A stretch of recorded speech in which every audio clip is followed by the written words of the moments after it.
कृष्ण। आज हम चर्चा करेंगे वाराह द्वादशी के बारे में। माघ मास के शुक्ल पक्ष की द्वादशी तिथि को भगवान श्री हरि ने वाराह रूप में अवतार लिया था। जिस प्रकार कोई भी भक्त आर्त भाव से भगवान श्री हरि को पुकारता है, उसी क्षण तत्काल भगवान श्री हरि उस भक्त की पुकार सुनते हैं और हर तरह से उसकी रक्षा करते हैं।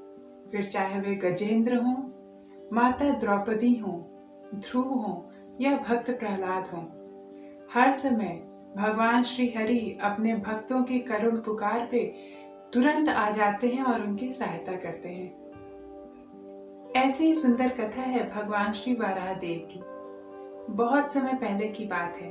भगवान श्री हरि के मुख्य पार्षद जय और विजय सनक आदि मुनिगणों के प्रति अपराध करने के कारण उन लोगों का पतन हो गया और वे राक्षस के रूप में जन्म लेने को बाध्य हुए। एक बार कश्यप मुनि और उनकी पत्नी दिति के दो पुत्र हुए, हिरण्याक्ष और हिरण्यकशिपु। वे दोनों दानव राक्षसों की भांति प्रवृत्त हुए और हर प्रकार से सभी जीव जंतु और देवता ऋषि मुनि आदियों को हर प्रकार से कष्ट देने लगे थे। उन्हीं के कष्टों से निवारण करने के लिए भगवान वाराह देव का अवतार हुआ था, जिसकी कथा इस प्रकार है। एक बार जब हिरण्याक्ष और हिरण्यकशिपु ने अपने आप को प्रतापशाली और बलवान बनाने के उद्देश्य से भगवान श्री ब्रह्मा जी की अखंड तपस्या की और अखंड तपस्या करके उनको प्रसन्न कर लिया, उनसे वरदान में विभिन्न प्रकार के शक्तियों को प्राप्त करके वे दोनों राक्षसगण आततायी हो गए और इस पृथ्वी लोक ही नहीं समस्त त्रिलोकी के समस्त जीवों पे हर प्रकार से अत्याचार करने लगे, उनको हर प्रकार से कष्ट और त्रास देने लगे। हिरण्याक्ष बहुत शक्तिशाली था।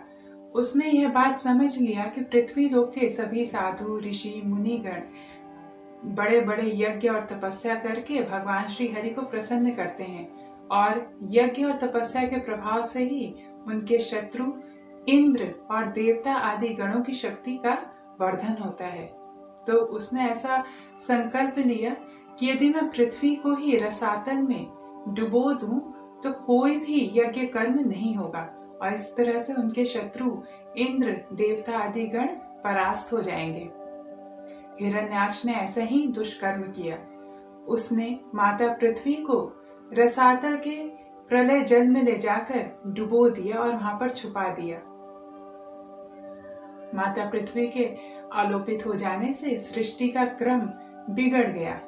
सभी देवता गण ब्रह्मा जी के पास गए और उनसे जाके स्तुति करने लगे कि वो कैसे भी करके माता पृथ्वी का उद्धार करें। ब्रह्मा जी भी इस बात से अत्यंत आशंकित हो गए थे, किंतु भगवान श्री हरि के भक्त कभी भी चिंता नहीं करते, क्योंकि वे हर समय भगवान पे ही आश्रित रहते हैं। जब कभी उन पे किसी भी तरह की मुसीबत आती है तो वह चिंता न करके भगवान श्री हरि का चिंतन करते हैं। ऐसा ही ब्रह्मा जी ने भी किया। उन्होंने भगवान श्री हरि का चिंतन किया, उनका ध्यान किया और उनसे प्रार्थना की कि हे भगवान, आप ही सर्वसमर्थ हैं। माता पृथ्वी का उद्धार किस प्रकार से हो, किस प्रकार पुनः सृष्टि का क्रम आगे बढ़े, इसका कोई उपाय करें।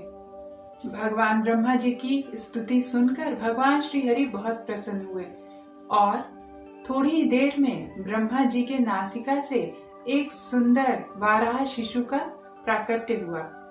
अंगुष्ठ मात्र के वाराह शिशु को देखकर ब्रह्मा जी आश्चर्य करने लगे और उनके देखते ही देखते क्षण भर में वह अंगुष्ठ मात्र का वाराह शिशु एक हाथी के बराबर हो गया, जिसको देखकर जन लोग, तप लोग और सत्य लोग के सभी मुनिजन आश्चर्य करने लगे और थोड़ी ही देर में वह सूकर शिशु विशाल काय रूप धारण करके पर्वताकार हो गए।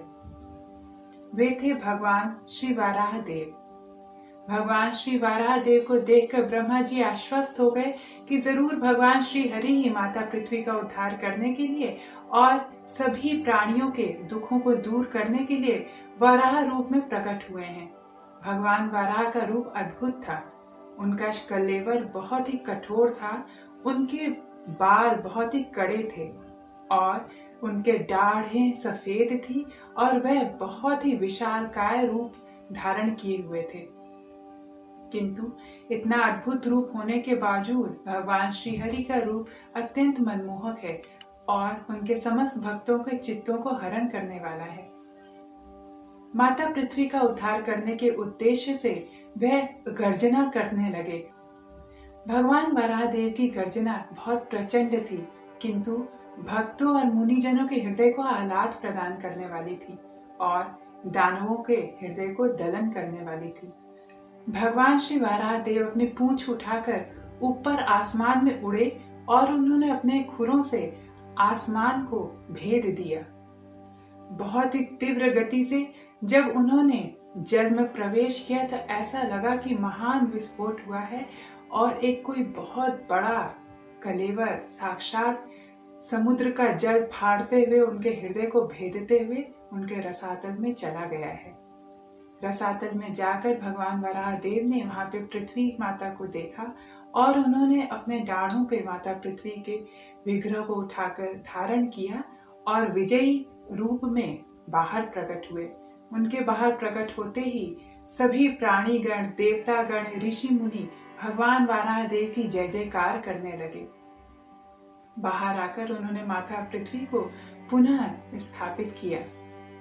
ये सब होते हुए देखकर हिरण्याक्ष अत्यंत विचलित हो गया और क्रोध से भरकर वह आगे आया और उसने उद्दंडता पूर्वक भगवान वराह देव के छाती पर अपने हाथों से प्रहार किया।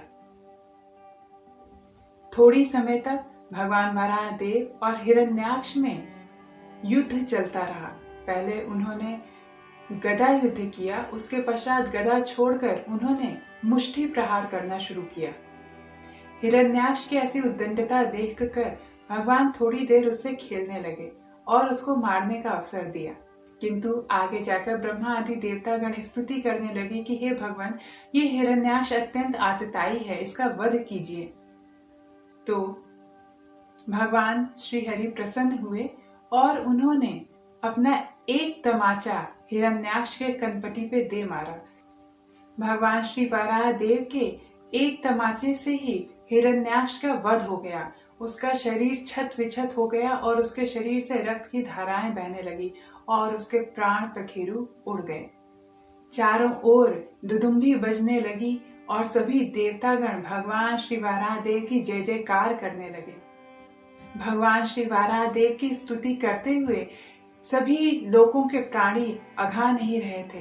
वे हर प्रकार से प्रसन्न थे और भगवान श्री वराह देव की प्रसन्नता के लिए भांति भांति से उनकी स्तुति कर रहे थे, उनकी वंदना कर रहे थे।